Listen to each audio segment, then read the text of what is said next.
Hey everybody, Leah Clay here with the Christian Post. My guest today is director Dallas Jenkins. We're talking about the best Christmas pageant ever, which is now available on streaming, as well as all things The Chosen. We are talking about the best Christmas pageant ever. I told my husband I was doing this interview and he goes, "That's my favorite Christmas movie." I'm so glad because I remember when I talked to you last year, I don't remember if you'd seen it yet. Maybe you had just seen it, but I was like, I hope your kids like it. I hope your family likes it. It means a lot that your husband did too. Oh, we absolutely love it. I mean, it's an instant Christmas classic, and it's been out for a while now, and it's about to hit DVD and Blu-ray. Mhm. What type of reaction have you gotten from viewers over the last year since they've seen the movie? Well, that's been so heartwarming because, as you know, I chased this movie for 20 years. It is the movie that I had always wanted to make since as long as I can remember. And then once you get the opportunity to do it, well, you're like, oh goodness, I've been thinking about this for so long. I've been ideating on this for so long. Now I actually have to pull it off. And the casting went according to plan. I mean, I got the cast that was just turned out to be so great. And then, we're filming it and I'm like, boy, I hope that we can pull this off. And then you finally get it out there and you hope people actually watch it. I know that's a crazy concept, but eventually, once you make it, you really hope people watch it. So over the last year, hearing from people over and over again from all walks of life, all backgrounds, faith backgrounds or lack thereof, saying to me, oh, this feels like a new Christmas classic, or this is going to be our new yearly tradition. It really is gratifying. As you know, again, through my experience with The Chosen, I don't do projects anymore to avoid criticism or gain praise. I really am trying to just please God and my wife with what I do. But when you do something that does get a great response and people are moved by it and impacted by it, it really is. It reminds you of how fun it is to do this when the filming itself isn't actually all that fun, but when you're done with it and you get to present it to the world, the response is really gratifying. Well, what I love about it is it's about messy grace and unexpected redemption. And you walk this great line of presenting the gospel without being preachy. And I think that is done so well. Talk about kind of finding that balance. Yeah, I mean, that's the beauty of the book that this is based on. Barbara Robinson really wrote a genius story that made my job a lot easier, which is when you tell the story of Jesus and the Christmas story through unexpected eyes, and in this case, through the eyes of six completely, unruly kids from the wrong side of the tracks. Well, their perspective, which isn't a believing perspective, meaning they'd never heard the story before, aren't churchgoers. They're experiencing this for the first time. Well, then two things happen. One, those of us who've heard the story many times and who are believers are hearing it from a different perspective, and so it feels fresh, and we're forced to answer questions that we haven't had to answer for ourselves or others in a long time. But then for those who are watching the movie who maybe haven't heard the story before either, or maybe I mean, most everyone has heard the Christmas story in some way, but maybe they're not believers or churchgoers. Well, it doesn't feel like it's coming from this perspective that they can't relate to. And so that was the thing about the story that is really great is this book has been read in public schools for years. I mean, and when I was reading it for the first time, I was like, I can't believe that people get away with this in public schools. Like, this is such a Jesus story. I mean, Yeah. it is the explicit gospel, and yet it doesn't feel like it's beating you. I know we've said this before. It doesn't feel like it's coming at you like a church sermon. So that was one of the things that made me so attracted to the stories. I'm like, I feel like I can make this movie almost like a Trojan horse. It's like on the surface, it's this fun Christmas classic with humor and with emotion, and it doesn't feel any more preachy than any other Christmas classic that you can watch. And yet, in the midst of it is this explicit story of Jesus coming to Earth and impacting the world. And I think that's what makes it so special. Yeah. Well, there's this amazing scene where the town is kind of forced to confront their judgments and expectations.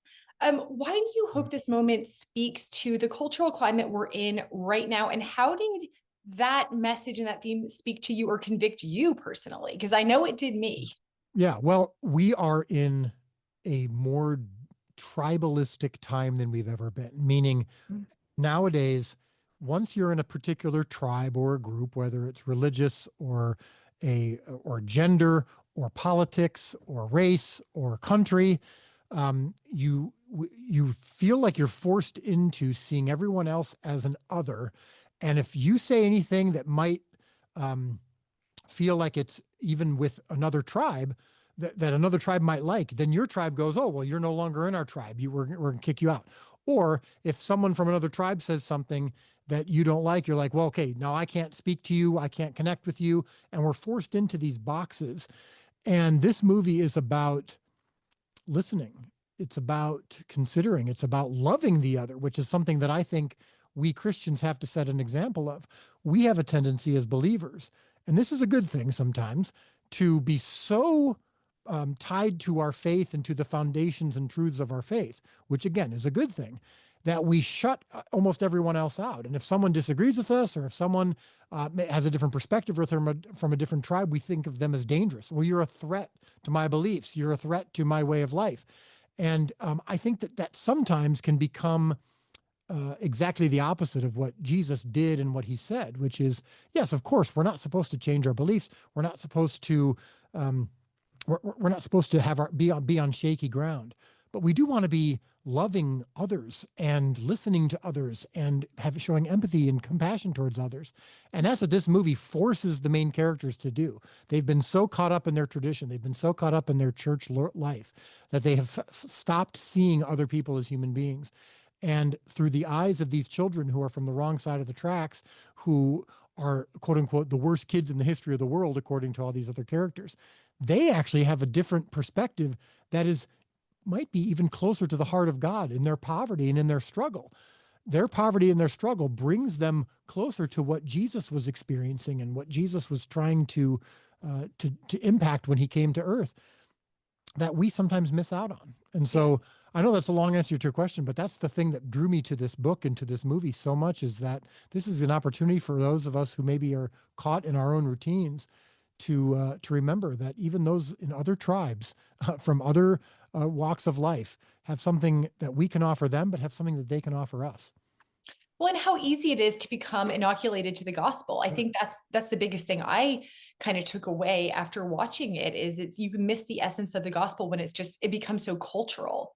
Yes, and that's the thing that you realize is we have started to associate the gospel with our own culture, with our own country, and our own way of life, Mm-hmm. because it's been so intertwined with our own lives that when we see someone from a completely different walk of life, you almost start to think, well, they then can't have the same understanding of the gospel that I do. And sometimes they might even have more of an understanding of it in a different way. Mm-hmm. And so again, it's a tough line to walk, because of course we want to stand on unshakable truth, but sometimes we start to confuse that with our own culture.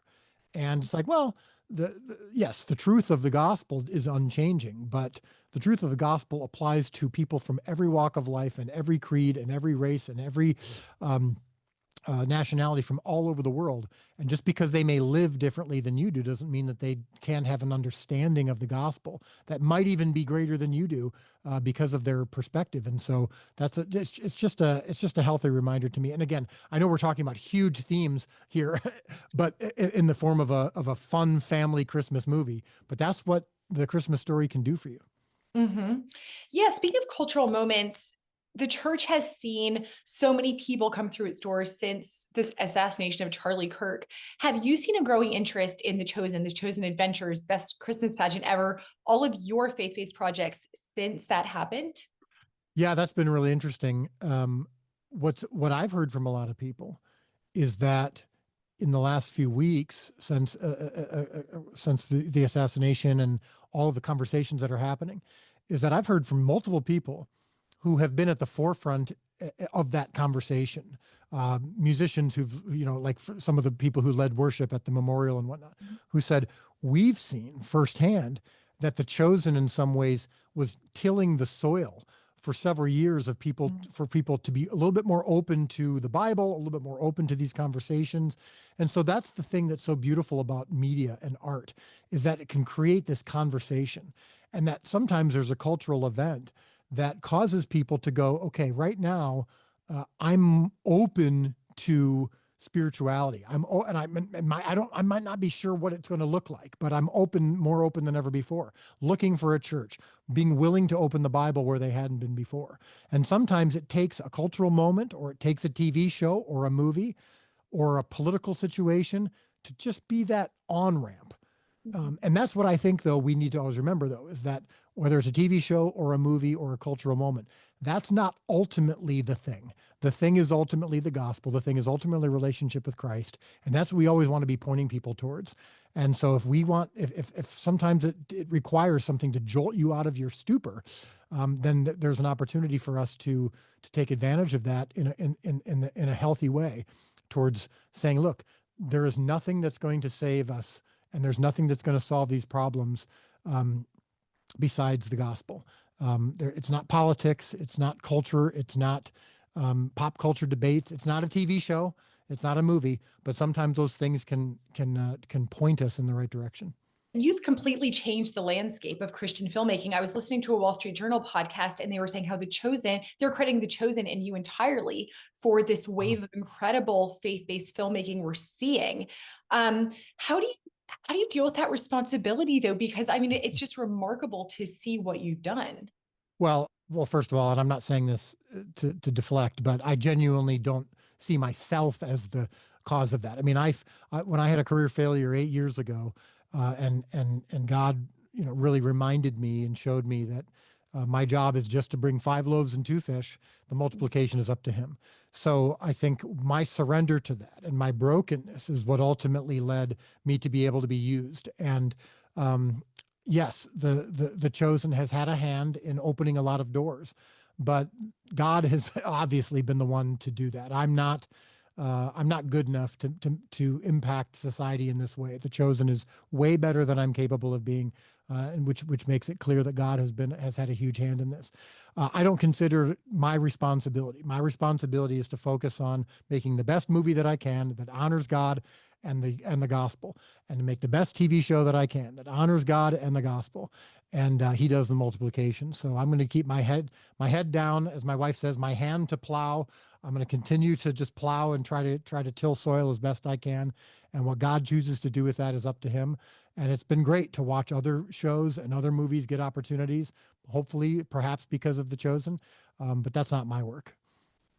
Well, I love your posture of humility, but I mean, it truly is so cool to see just over the last couple of years, because we've talked so many times over the years, Yeah. what God has done with your platform and with your mind and with your creativity. It's just amazing. Well, yeah, and that's the thing. You've been, doing this for a long time, and I think probably from your perspective to see the growth just over the last 5, 6 years, it's probably been pretty interesting as well. Whether it's through The Chosen or some of these other projects, I think all of us as believers, whether I'm the one making the show or not, can step back objectively and just say, this is a great cultural opportunity. This is a great cultural moment to see what's happening in media, and to turn on Prime Video and see multiple projects in the top 10 that are about the Bible. It's like unprecedented. And so I can just say that just as a viewer, and I'm sure you can feel the same as a mom and as a wife and as a journalist, to go, this is just cool just purely objectively. This is just cool for me to have more content that my family can watch. Yeah.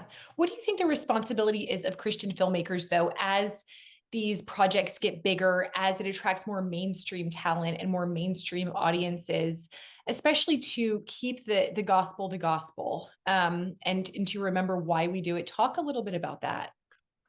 Well, I think in any field, and it's whether it's media or otherwise, and it doesn't always have to be faith-based content. Sometimes it's just whatever job we're in, whatever God has assigned us to do for a living or in our lives privately.